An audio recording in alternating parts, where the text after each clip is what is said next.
Good afternoon, dear students.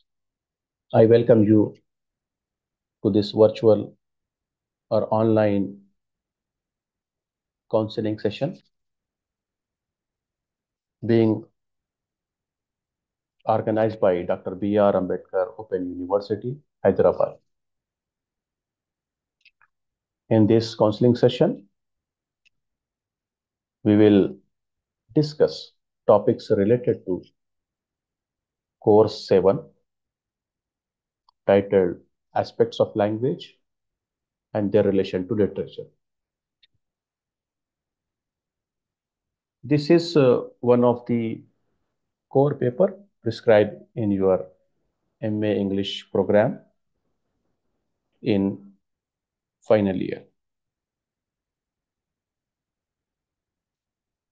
Before we begin and discuss new topic today, I would like to quickly recall for your benefit what we have covered so far in this paper or in this course, that is aspects of language and their relation to literature. I hope I hope my voice is loud and clear enough for you to hear and understand.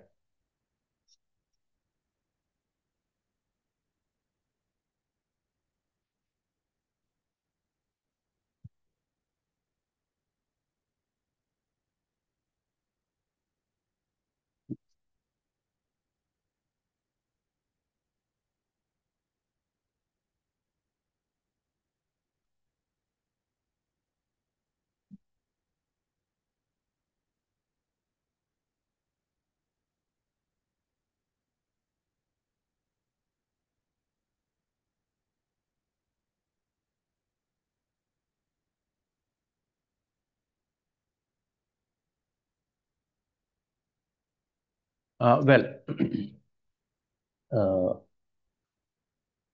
we know that this paper, aspects of language and their relation to literature, is divided into five different blocks, if I'm not mistaken. Yes, five different blocks. And in these five different blocks, various topics related to each block on a particular theme has been arranged for your convenience. The first block is language as discourse, wherein we already talked about structure of language, rhetoric, speech act theory, speech functions, language as a social phenomena. In the second block, that is language of literature,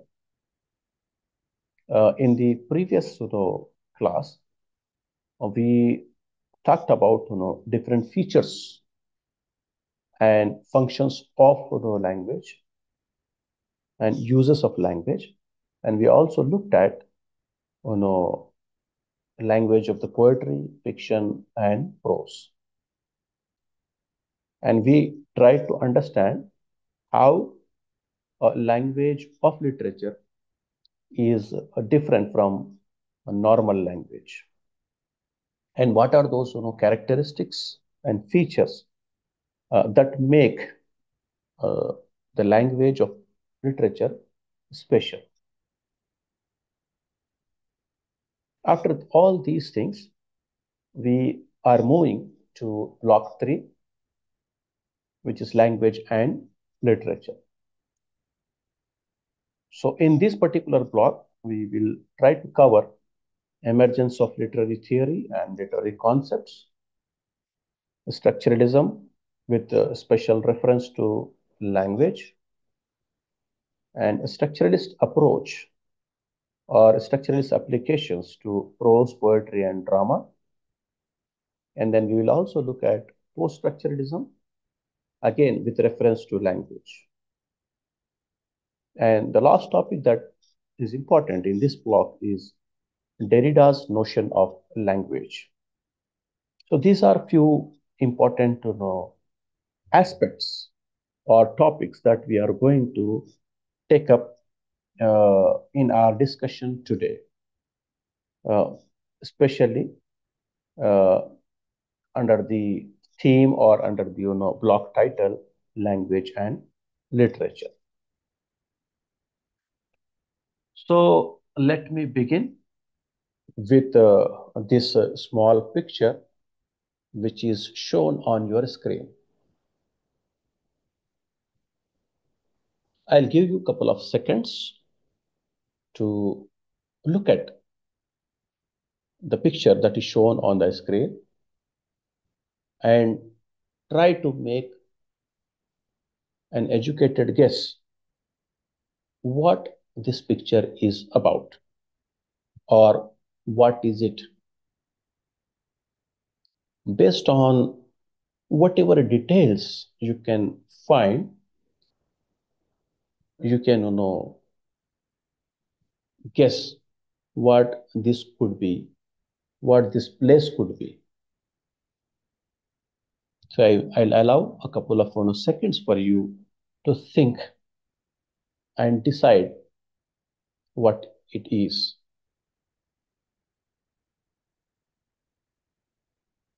Let me also help you in analyzing a picture. When you happen to see any picture, any portrait, any visual, or any painting for that matter, there are few basic things that you can attempt in understanding that picture. That is, in order to come to a conclusion or make an educated guess about what that picture is, you can start looking at details in it. For example, the current picture that is shown on your screen carries a lot of details, right? Number one, is this picture taken indoor or outdoor? Which means whether this picture is of an landscape or anything which is directly under sunlight or moonlight for that matter. Is it outside a building, a house, a structure, or is it inside of the structure, inside of a building, inside of a home? So if we look at this picture, you would see that this picture is of a place which is or which can be called outdoor. Right? And second thing,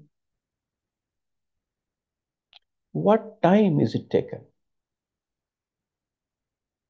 At what time this picture was taken?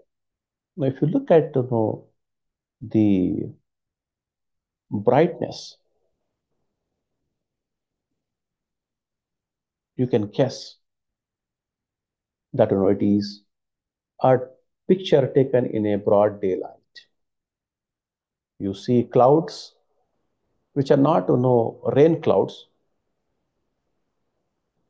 are normal clouds that one finds in a clear broad daylight sky. And because some of the other things in this image, some part of those things, for example, some plants which looks bright because of the sunlight also carries some shade. So it means it is taken in a broad daylight.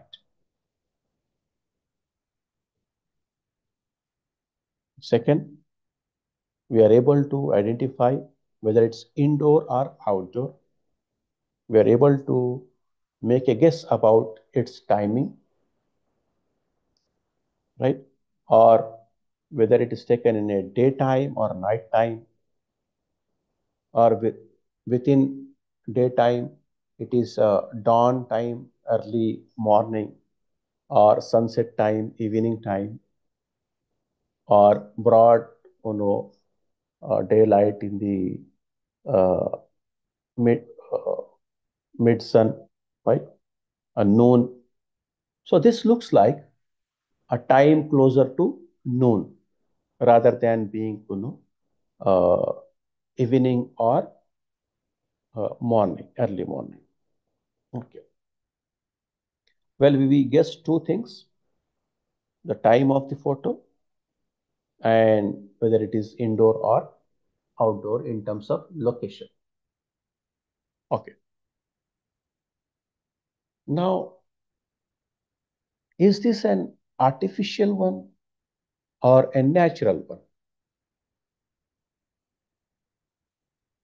Is it a completely man-made, like, artistic picture, or something that exists, right, as a raw nature or natural thing, but arranged or modified by, human being?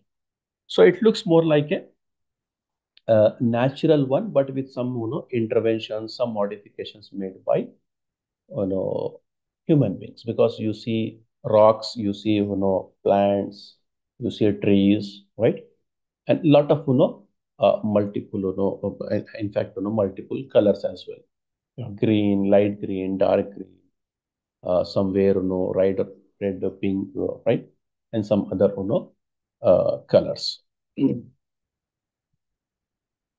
And considering or looking at different, stones, right? Though stones are natural, but here in this particular picture, it appears those structures, those, stones, have been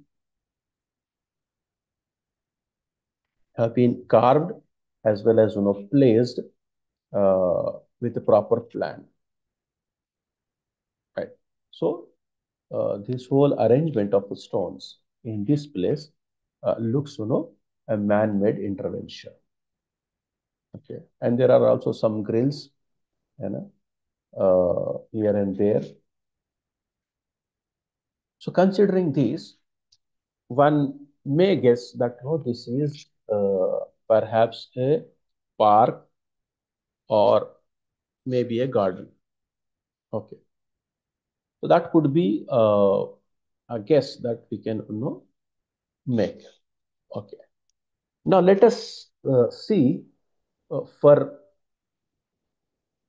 uh, let us see, whether this is actually a garden or a park. Okay, whoa, this is neither a garden nor a park. Okay.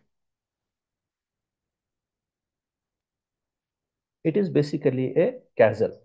Okay, the name of this, castle is Coral Castle. It is an oolite limestone structure created by Latvian American eccentric Edward Lead Scalini. Uh, it is located in uh, unincorporated territory of Miami-Dade County in Florida, America. Okay.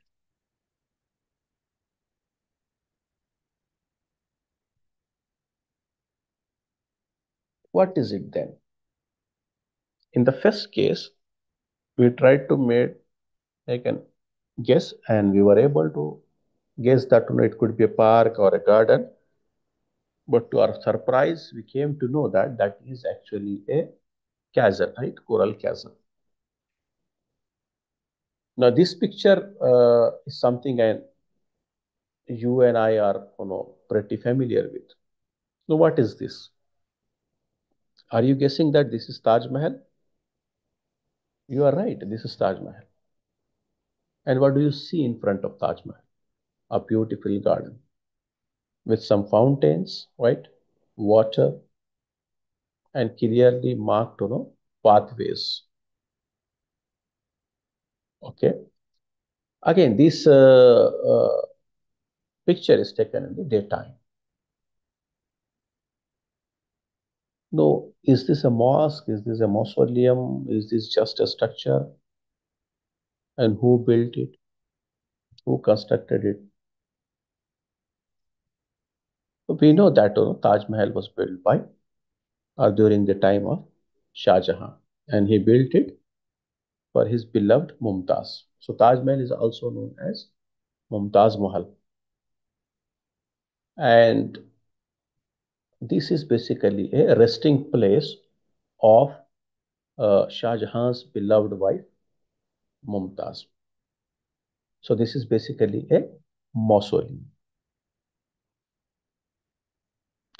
Now, if you pay attention to our reading of the first picture and compare it with our reading of the second picture,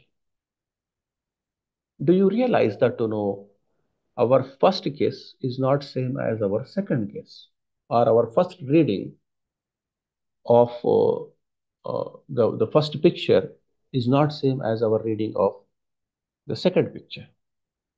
Why? The reason is, in the first picture, in case of the first picture, the criteria that we have used to make a guess, to evaluate, to judge, is not same as our criteria to judge the second one. In case of second one, we relied heavily on our prior information, the information that we already had about this structure. So this makes our judgment of the second picture completely different from our judgment of the first picture. The first one is more like wild guesses, though we followed certain standard procedures. But the second one is cakewalk. It's an easy one because we already knew about this structure, this picture. Okay, and it's also the fact that it is located in Agra, in India. Now, with this exercise, with this small exercise, we will go on to talk about the topic of today's discussion, that is literary criticism and theory. So whatever we did in case of making guess about a reading of the picture 1 and 2 is called criticism. Right? We were based on the available information in the picture, we read it, we interpreted it, and we made a guess. We made a conclusion. We made an assessment. Okay, that is nothing but criticism. So criticism is what we evaluate. Criticism is what we judge. Okay.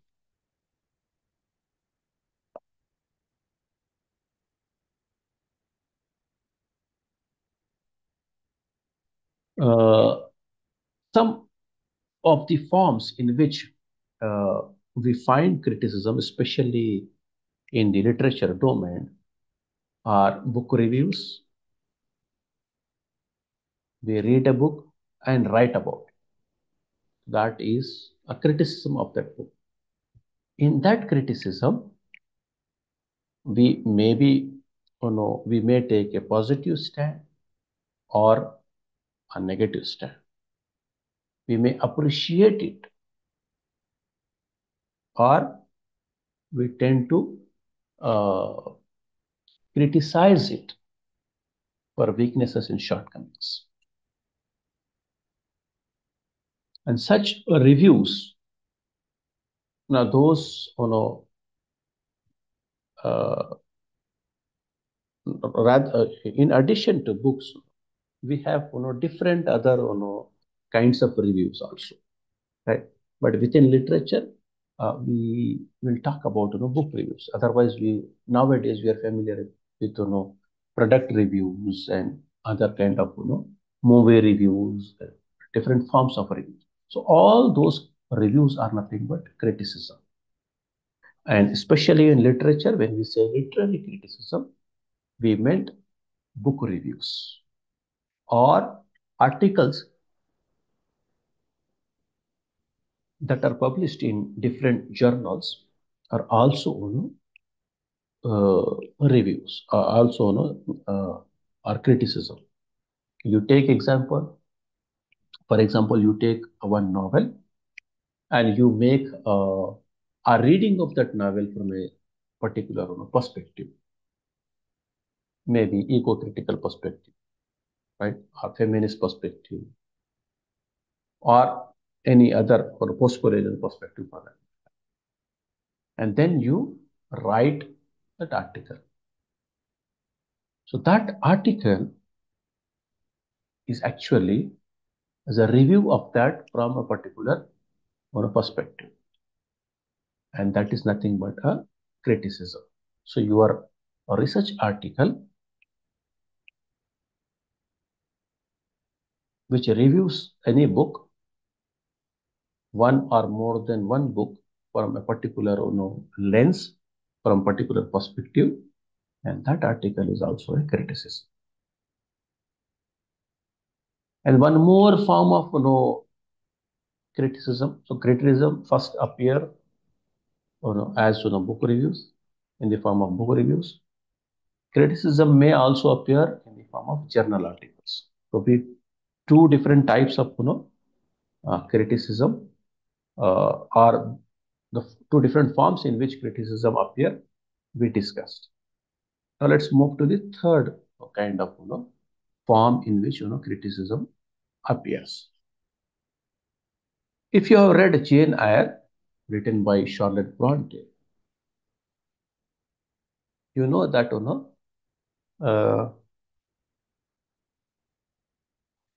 Bronte has actually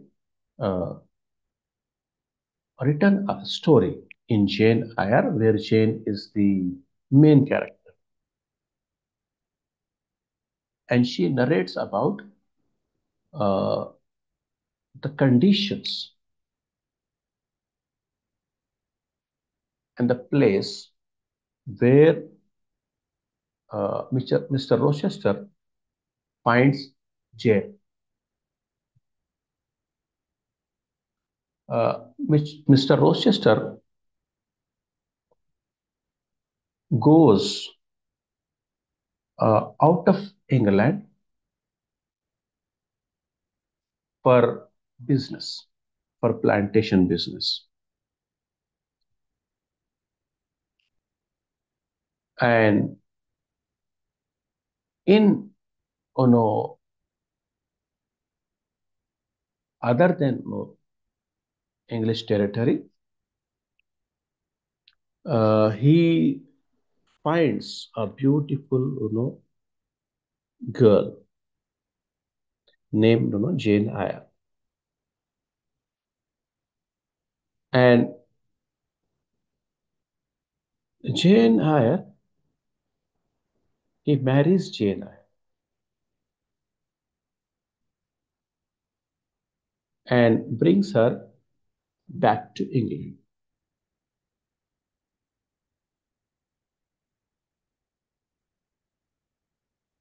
And when he brings Jane back to uh, England, uh, he actually keeps her confined and locked.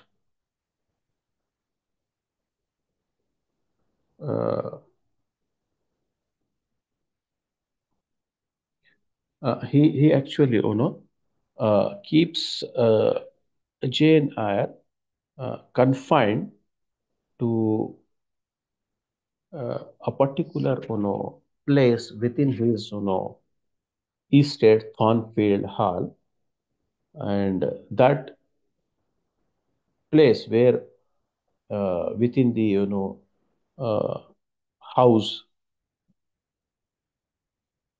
Mr. Rochester uh, confines Jane Eyre to is an attic. It's a upper roof, area. And Jane, the story of Jane Eyre gives an impression that, Jane Eyre, right, is actually mentally ill, lady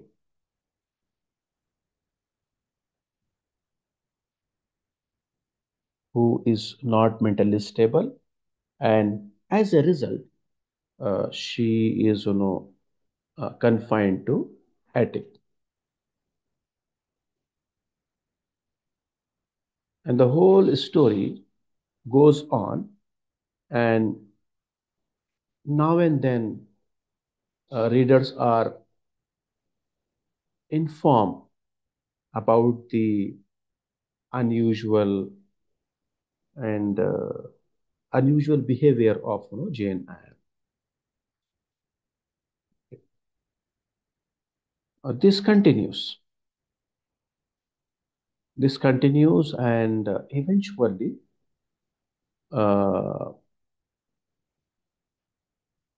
the Jane Eyre, you know, commits suicide.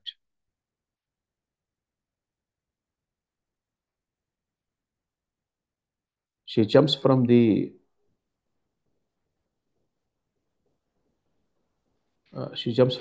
attic through the window and commits suicide. Uh, Now, this is problematic uh, portrayal of a woman from Jamaica, whom whom Mr. Rochester married, took a lot of dowry, and brought to England in Thornfield Hall, his estate. And then she was confined, her movements was restricted, and the story shows that, uh, she is a mad woman in the attic. There are no normal, human day-to-day chores in which she was involved, and she was the one who actually uh,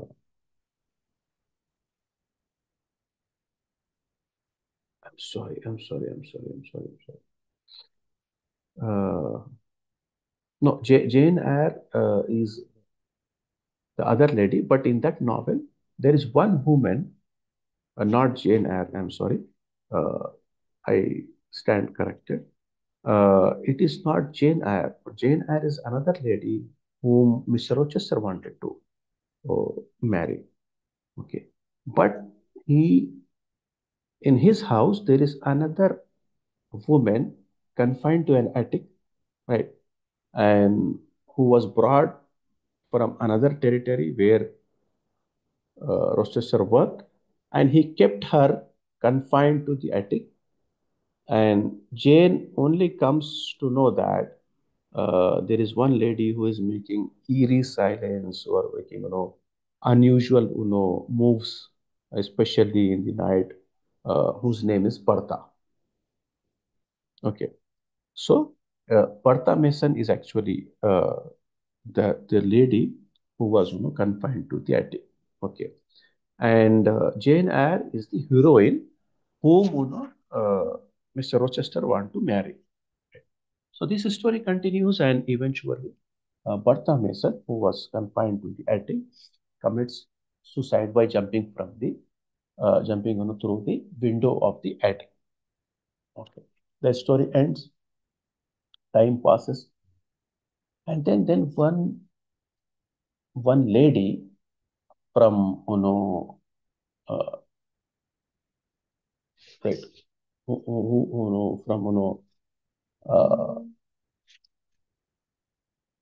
from, uh, Jamaica, right, and thought that, this is not the appropriate portrayal of, Bertha Mason. Here, Bertha Mason in Jane Eyre novel has been portrayed by British writer Charlotte Bronte of colonial era as, Bertha Mason as somebody who is mad, who is, not fit into the society, who uh, could best be, confined to an attic, right, as a mad woman. That portrayal was problematic. Okay. So as a response to it, uh, Jean Rice write a novel, right? White Sargasso Sea. So this White Sargasso Sea is actually a criticism of Jane Eyre. So in White Sargasso Sea, Jean Rice informs the readers of Jane Eyre, those who read Jane Eyre, those who are aware of Jane Eyre. Just give me a minute.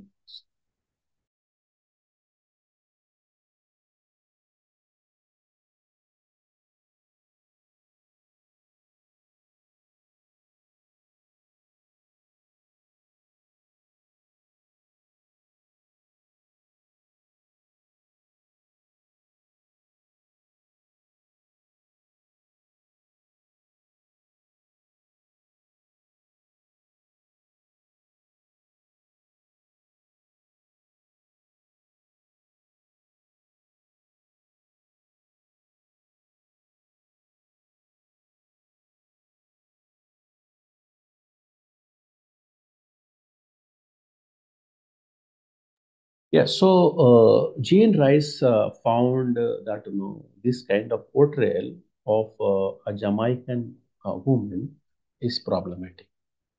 So as a response, she writes her own novel, White Sargasso Sea, where this Bertha Mason, whose actual name in this novel, White Sargasso Sea, is Antoinette, right? Uh, she is being shown as a young lady with a proper education in Jamaica, right? And who's beautiful, right? At the time of marriage, uh, when the proposal for marriage comes from, Mr. Rochester, so the brother of, Antoinette gives a lot of dowry. So all these aspects are, shown in White Sargasso Sea. And after marrying, after marrying, Antoinette, Rochester takes Antoinette to uh, England with her. And it is only after taking her there he confines her to attic. So this criticism of the novel Jane Eyre reveals that, there was a colonial bias in portraying, in showcasing, other than colonial, other than imperialists, especially people from different territories which were colonized, as being savage, as being not fit, as being dim-wit. The fact that they are normal, they are beautiful, they also have wealth, or they are also educated. So this criticism is another form of another form, uh, or an example of another form in which literary criticism can appear. So we have looked at three different forms in which literary criticism appears, as book reviews in newspapers and magazines or websites these days, or as journal articles based on some text, or as you know sequel or prequel to uh, any published work, one book published as a response to another. Okay, so these are the three different forms in which uh, criticism, literary criticism especially, appears. Now we'll look at some of the definitions of literary criticism. Okay, literary criticism is the comparison, analysis, interpretation, and or evaluation of works of literature. Literary criticism refers to a genre of writing whereby an author critiques a literary text, either a work of fiction, a play, or poetry. Etymologically, the word criticism is derived from Greek word meaning judgment. Now one wonders what is the purpose of criticizing. So the purpose for writing a critique is to evaluate somebody's work. So we have understood from our previous example of Jane Eyre novel and White Sargassoti novel, that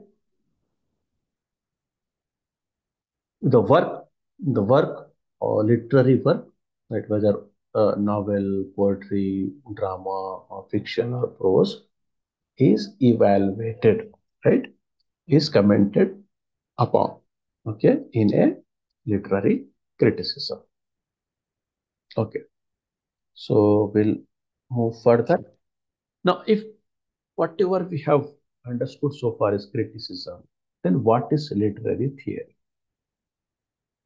If literary criticism is evaluation of a literary work, then what is the criteria or rules employed by the critic to evaluate?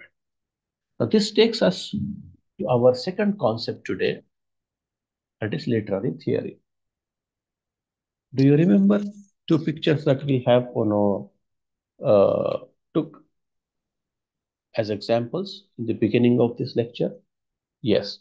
So in both the cases, we were applying certain rules to certain pieces of information to evaluate the pictures, to read the pictures, to assess the picture, what is there in that picture. Now, whatever rules we used, right, are the set of rules that we used to read that picture. And in case of literary criticism, the set of rules that we use to evaluate, to assess, to comment upon any literary work is actually theory. So the definitions of a literary theory, it can be, before we take up definition, let me give you an example. Now you are walking in a broad daylight, especially say summer. When you come out of your home, under the sky, you see that everything is bright, right? And appear in their natural shades, natural colors. What would happen if you wear a sunglass? Suddenly, you start seeing things different. What if that shade of that glass or lens is yellow? Then things around you start appearing yellow. So the kind of lens that you wear, that kind of uh, things that you start seeing around, in that color, in that shade, you start seeing things around you. So here, the set of rules that we are talking about, which we use to criticize or comment, right, or make judgment about things and people. That is what is actually, that lens is, that set of rules is actually the lens here, and that is the theory. The theory is a set of rules which are used to read a literary work. Okay, so let us now look at some formal definitions. The field of study concerned with the principles underlying the analysis and understanding of literary works. So, literary theory is a field of study concerned with the principles underlying the analysis and understanding of literary works. What are those rules? What are those things that are taken in interpreting, in reading any text, any literary work? That is what we are concerned with in literary theory. So literary theory is the body of ideas and methods we use in the practical reading of literature. This is a more working definition and gives a comprehensive meaning. So literary theory is the body of ideas and rules and methods that we use in the practical reading of literature. For example, if you are reading Jane Eyre as a novel, say from a feminist point of view,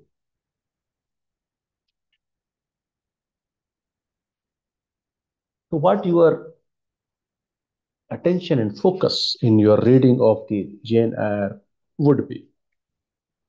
Naturally, it would be about women characters in the novel. How women characters have been portrayed. Whether the characters are shown as weak or strong, whether the characters have been shown in positive light or negative light, whether the characters were given positive qualities or negative qualities, whether the women character face violence in the novel or not,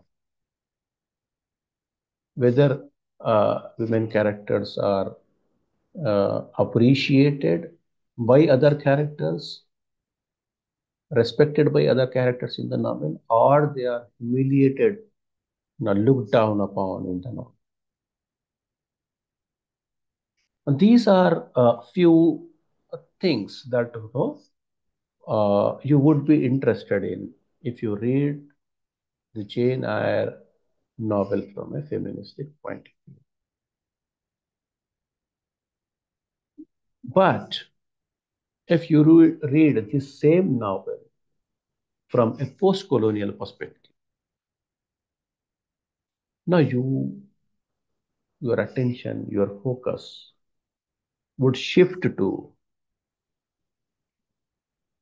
who is the imperialist in the novel, who is the colonizer in the novel,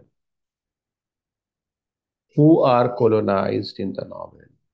which place has been, which territory has been colonized, what language, what characteristics are used to show characters of the colonizer, personality, define the personality of the colonizer. What language, what characteristics are used to talk about people or natives of the colonies, about their place, about their culture, about their religion? Are they shown equal to colonizer, or whether the colonized people, native people, are looked down upon, humiliated, subjugated, persecuted, degraded, demonized? Who is the colonizer in this case? Who are the colonized in this case? If you look at all these things in Jane Eyre, then you are reading it from a post-colonial perspective, and that is why you are reading.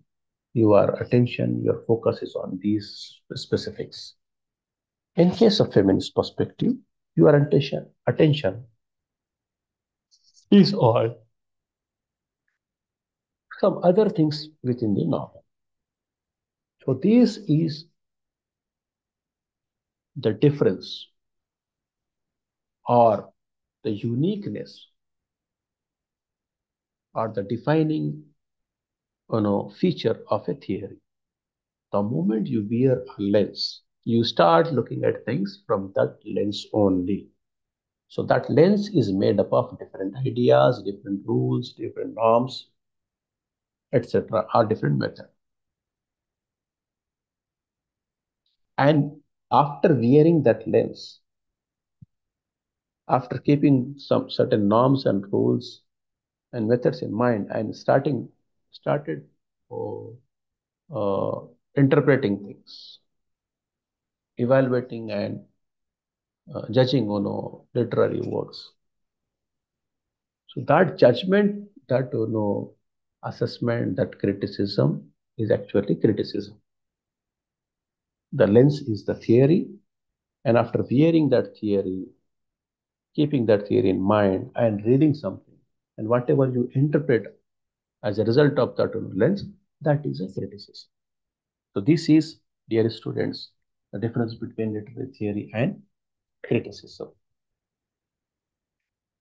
Now from there, I think we should move on to talk about author, text, and the reader.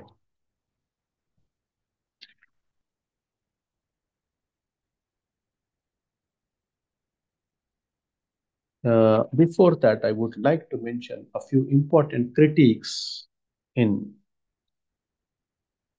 literary criticism, especially in English literature, which one should actually know about.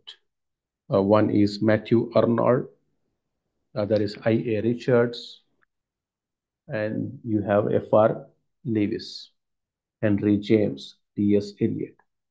So these are some of the known critics in English literature. There are many. There are actually uh, umpteen number of critics, but these are some of the famous one, especially in English literature.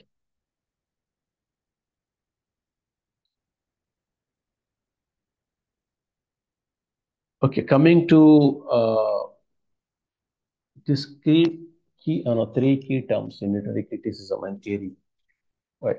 Author, text, and reader. In case of any criticism, for a criticism to happen, there has to be a text For any text to come into existence, there has to be an author. And the one who is reading the text to interpret, to understand, is the reader. So these three essential, elements related to criticism and theory, that is author, text, and reader, they are essential, integral to literary criticism and theory. There cannot be criticism without a text, and there cannot be text without an author. So author, text, and reader are three essential elements or key terms when we talk about literary theory and criticism. Okay. Now, who is the author? Is he the one who writes it? Yes. The author is the one who creates the text.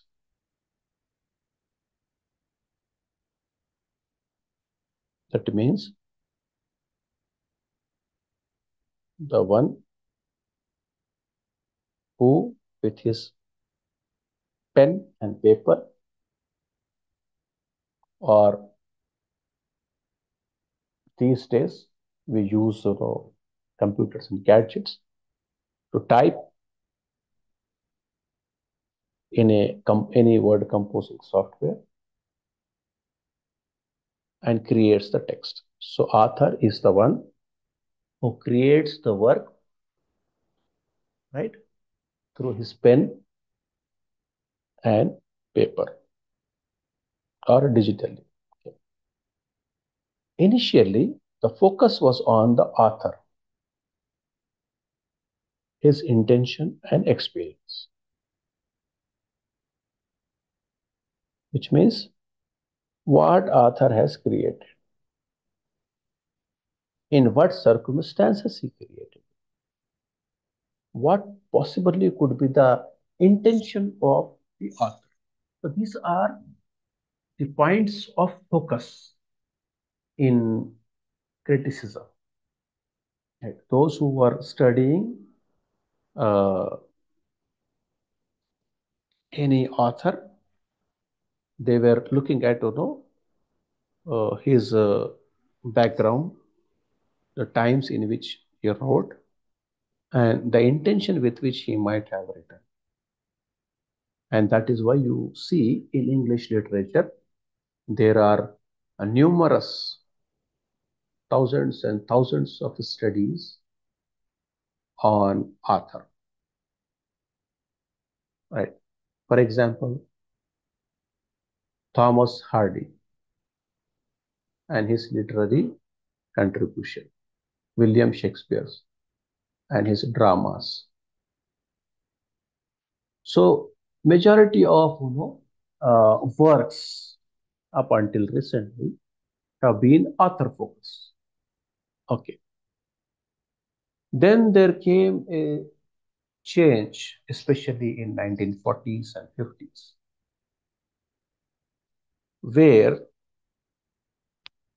some philosophers, literary scholars, language experts, they realized that uh, rather than the author, okay, who created the text, more attention, focus should be given to text, because it is text that speaks for itself. Whatever message, whatever information, whatever experience the author wanted to convey, he conveyed through that text, through that composition, through that creation. So now It is text that must be given more attention and should be in the focus rather than the author. So this kind of perspective was brought by Roland Barthes.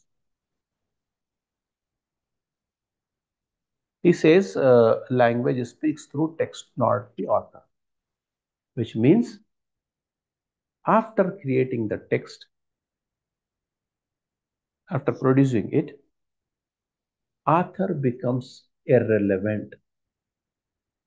He has nothing more to add to the text.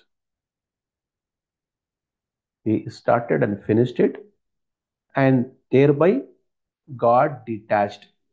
So that's why now, without studying about who Shakespeare was, what was his life and conditions, what were his own personal experiences in life, you can still pick up one of his play, read it, understand it, enjoy it, and use it. You need not have to know about Shakespeare to understand Shakespearean play. That's what Roland Barthes says. So he proposes these ideas in his work, the death, the death of the author.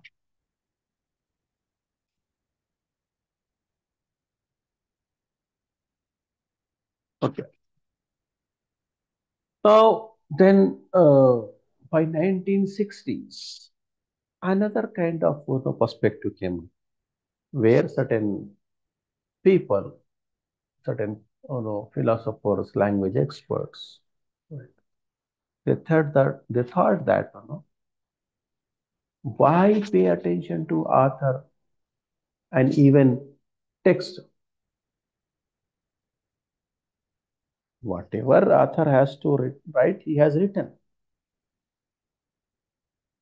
and whatever he has to written, it is preserved in the text. Now the text cannot speak for itself, neither the author. Both are irrelevant. Both are actually in a static state, in a non-responsive, unconscious, if we are permitted to call it, in that state, in a dead state. Both the author and the text are in a dead state.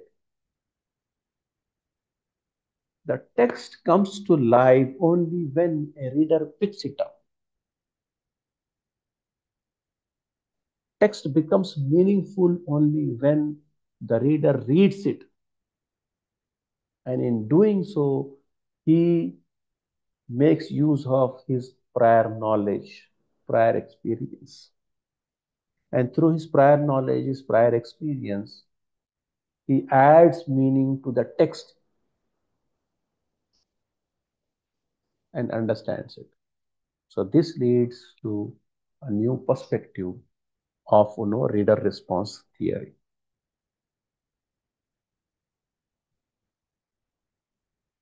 which means it is a reader who should be the focus in literary criticism rather than the author or the text.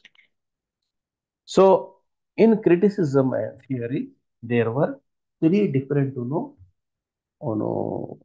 focuses or shift in focuses from author to text and text to reader. By and large, and for a long time, author had been the focus in criticism. But in 1940s, that has changed. And from author, the shift has moved, the focus has moved to the text. But it's only in next 20 years that another shift has happened, where reader response theory says the focus should be on reader. It is he who brings the text to life. It is he who breathes life into the text. So, reader is important and should be in the focus rather than the author or the text. After this, understanding of literary theory, literary criticism, three key elements related to literary criticism, that is author, text, and reader, and the kind of shifts that have happened in perspectives where one lays significance on author, the other on text, and the last one on reader. It is time to take up two different prominent theories. One is called structuralism, the other is called post-structuralism. These two theories are important for a variety of reasons. Okay.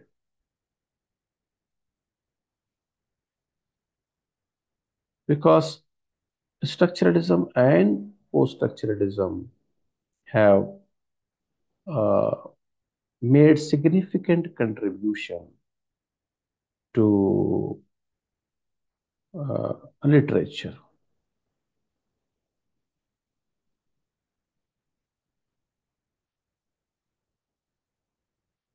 We will look at literary structuralism as a literary theory.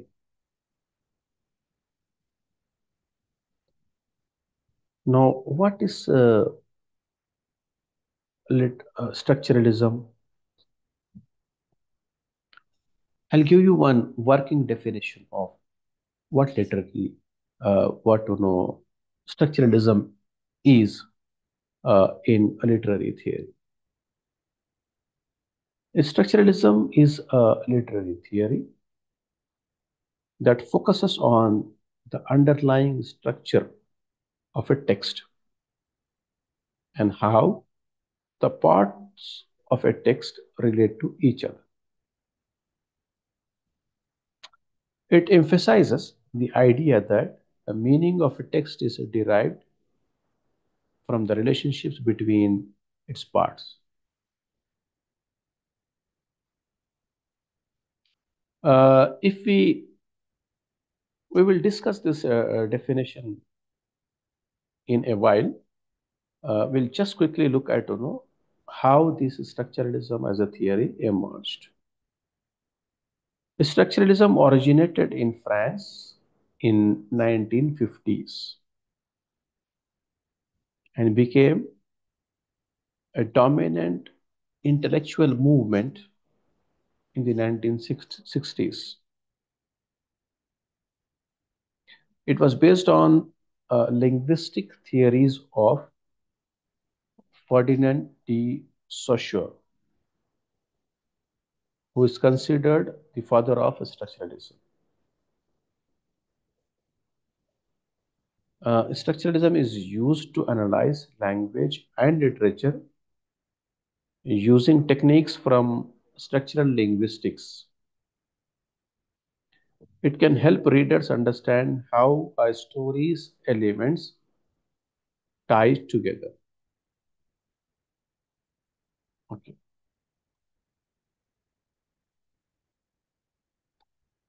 Uh, in literary theory, structuralist criticism relates literary text to a larger structure, which may be a particular genre, a range of intertextual connections, a model of a universal narrative structure, or a system of recurrent patterns or motifs. In if you want, if we try to understand it in other way, then we can have a small understanding. It is actually a movement of thought in the humanities widespread in anthropology, linguistics, and literary theory, and influential in the 1950s and 60s, based primarily on the linguistic theories of Ferdinand de Saussure. Structuralism considered language as a system of signs and signification. Now, this is important. Ferdinand Saussure's idea that structuralism considered language as a system of signs and signification, the elements of which are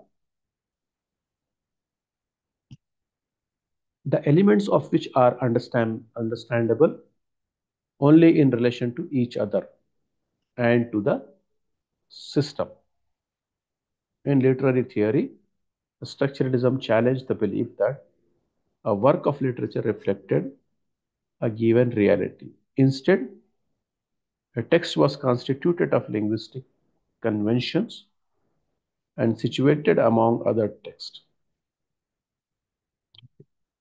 There are few important things that we can know we need to know about structuralism, right? If you look at the screen, structuralism in a broad sense is a way of perceiving the world in terms of structures. Structuralism is a belief that things cannot be understood in isolation. They have to be seen in the context of larger structures they are part of.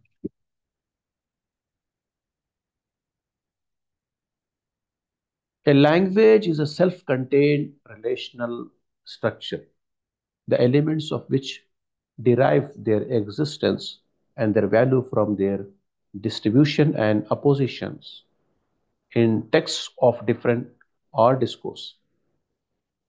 So, according to Swiss linguist Ferdinand de Saussure, a language is a self-contained relational structure, the elements of which derive their existence and their value from their distribution and oppositions in text or discourse. The Prague School of Linguists, who furthered the idea of structuralism, focused on how elements of a language accomplish cognition, expression, and conation. They took interest in syntax and the structure of literary texts. A few things that one needs to understand, especially in relation to structuralism, is that hmm, this concept of sign and signifier given by Ferdinand de Saussure in his work A Course in General Linguistics, which came up in 1960s, 1960. Ferdinand de Saussure researched into the system of language. His concepts like langue, lang, and parole on one hand, and others such as sign, signifier, and signified on the other hand, provide the fundamental insights for structuralism. For Saussure, the languages are systems whose basic units are signs. And he called sign as arbitrary and differential. Arbitrary means non-permanent. A linguistic sign is composed of two elements, a sound image and a concept. For example, when I draw a picture of a mango on a whiteboard, right? Or if I hold a mango, a real mango in my hand, and I ask you, what is this? You would say this is mango. But to that same thing, the same object, a person speaking Telugu language would say Mamadi Pandu. And a person speaking Urdu would say Am. Right. So the object is same, but three different people are making three different kinds of sound for this object. And similarly, if I ask them to write what it is, then definitely all the three would write or draw, right, differently. So this sound and sound image, right, this object in reality and the sound are the image. This is the written name, the written name, whether it is Am, whether it is Mamudi Pandu or Mango, that is an image, and the sound, the name that we have given to it is a sound. So these sound and image, right, sound image related to this object, right, Mango, they are not permanent. This relation is not permanent. That relation is arbitrary in nature. So sign is that sound and image, and what is signified, that object, right? So these are the two important elements in a sign according to Ferdinand de Saussure. So this he says the relation between this object and the name and the written image is arbitrary with no natural and indissoluble link between them. For example, the four letters tree and three. But we took up examples. Saussure says that each sign in a system has a meaning only by virtue of its differences from other. Now, if I ask you to define child, right? What you would say that a child is a baby of parents who got married and given birth. So, in order to understand child, we have to understand how this child is different than in a system. Okay. So the meaning of one sign is because of its difference to other signs in the system. And Lang is now the other aspect of this structuralism is the concepts of Lang parole given by Ferdinand de Saussure. The Saussure distinguishes between Lang and parole in the study of language. In his study of language, Lange, which is Langage, is the entire human potential for speech or the universal human phenomena of language. Whereas Lang, it is the language system, a particular one like English or Urdu or Telugu. Parole. Parole is the individual acts of utterances or communication, which the system produces and conditions. Hence, Lang and not parole should be the primary object of linguistics. which aims to show how language works.